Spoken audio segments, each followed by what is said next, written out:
Some viewers may find the following video disturbing. Viewer discretion is advised. After Taylor would unalive Shad Therian by asphyxiation, she would come up with a plan that she would begin cutting up his body up into different parts as a way to putting them over in totes and bags and carrying them out from the basement into the van that she had parked outside. The investigator would then ask Taylor if it was her plan from the beginning to unalive Shad Therian, to which she said no,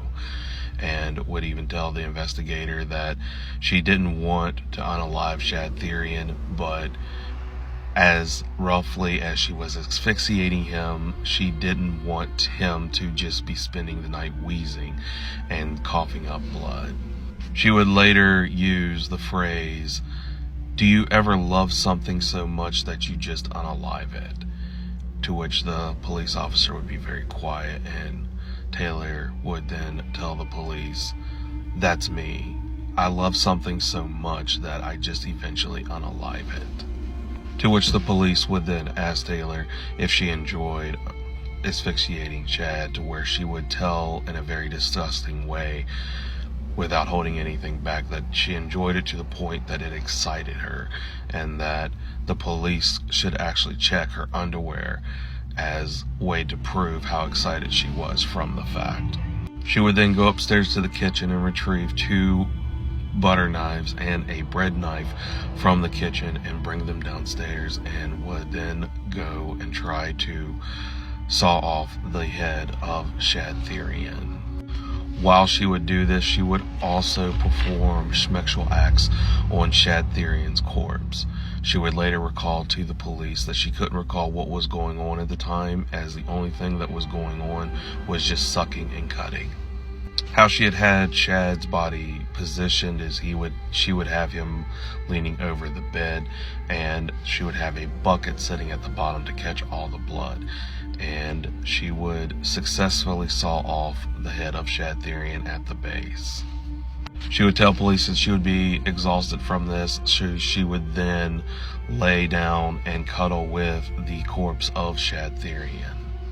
She would wake up with more energy, and she would perform more sexual acts on Shad Therian, and this would also including bringing out her own personal schmex toys and use them on the orifices of the corpse of Shad Therian. She would there cut off his genitals, and would even go into detail about how much fun it was to play with this particular part and placing it inside the bucket. She would later say that while she was doing this, she had actually been sucking on a Jolly Rancher, and immediately after cutting off these body parts, she would actually look over down into the bucket and spit the Jolly Rancher into the bucket. Next, she would then take the knife and try to cut Shad Therian from the waist up, and after she would cut him down from the waist up, she would then make an incision down into his chest area, and she would open that up and begin taking out all of his organs out piece by piece. She would take the organs out and put them into these Walmart shopping bags, tying them up and then tossing them into cardboard boxes. She would then take the knife and try cutting off his arms, and she would later recall saying how frustrating it was, as every time she would go to cut the arm, she would almost swear that the arm was growing back. She would then proceed to cutting off the legs and the feet, and one of the legs and the feet she would actually stuff inside the chest cavity of Shad Therian. The other leg and foot, as we know, she would actually take with her when she would leave the home. After which time, it's around this time that she would also fillet the back and one of the thigh pieces down to the bone. Not really sure what she did with those pieces, but for whatever reason, she just wanted to just fillet the entire back and also that leg part. At some point, she would take the bucket that contained the head, the genitals, and blood and debris that was in a bucket, and she would take it over to the crudely fashioned shower, and it's there that she would get in and start bathing in the blood and debris that she had collected from this bucket, which would confirm with the investigation, as they would find bits and pieces inside the drain of the crudely made shower. At this point, paranoia would completely sink in for Taylor, and she would tell the police at this time that she started hearing footsteps and voices and would decide that it was time to clean up and get out as soon as possible. She would begin sweeping all the debris underneath the furniture, and she would also start taking a towel trying to clean up the blood that was on the floor. But at some point that she would be completely paranoid, so she would just kind of hastily just wipe the blood on the floor, which would leave the smear stains that the police had found in the basement. And because paranoia had sank in so much, she did not carry all the pieces out of the basement as she had originally planned, and would actually grab the remaining foot and leg and go upstairs, going out the door, putting this piece inside the crock-pot box, getting inside the van, and driving off. The police would charge Taylor Schabusiness with 3 different charges: first-degree intentional homicide, mutilating a corpse, and third-degree sexual assault for the sexual assault that she committed on Shad Therian's corpse. After getting her charges, Taylor Schabusiness would appoint Quinn Jolly as her attorney to represent her in her trial against the unaliving of Shad Therian. In September 1st, 2022,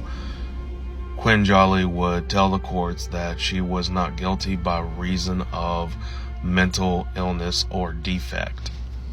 which would actually push the trial back to actually see if Taylor Schabusiness was fit to stand trial during this trial hearing.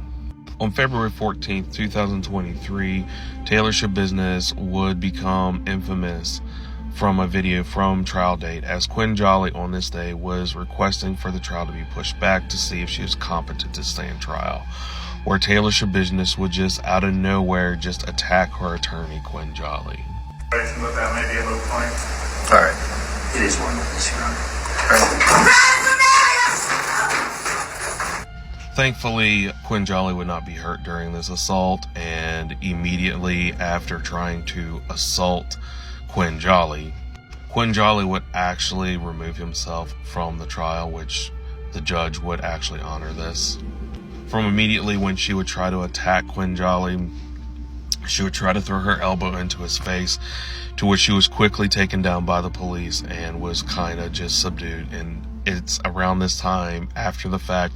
that she would always be escorted by the police into the trial, and she would also be completely chained from the waist with handcuffs and ankle chainings, and she would also have to what people would call a spit guard, which was a fabric that they would place over the face of Taylor Schabusiness as a way to prevent her from spitting on people in court and or trying to bite them. After Quinn Jolly would remove himself from the trial, they would then appoint Christopher Frolick to represent Taylor Schabusiness, which, ironically enough, was the very same attorney that had represented her father, Arturo Coronado, during his Schmeck's crimes. It's around this time that Christopher Frolick would also ask that the court not include her search history prior to the crime, to which the judge would not honor this request, and they would quickly do an investigation of her internet search history before the crimes were committed. There, the courts would find out that Taylor Schabusiness had an infatuation with serial schmiller Jeffrey Dahmer. And the courts and investigators would learn that on her search history prior to committing the crime, she would have search history selections such as Jeffrey Dahmer walking into court all sexy, Jeffrey Dahmer's butt. She would also do search histories on the KKK and would ask what a cadaver was. The courts would even interview the psychologist who diagnosed Taylor if she was fit to stand trial, which she would tell the judge and the courts that she was not fit to stand trial,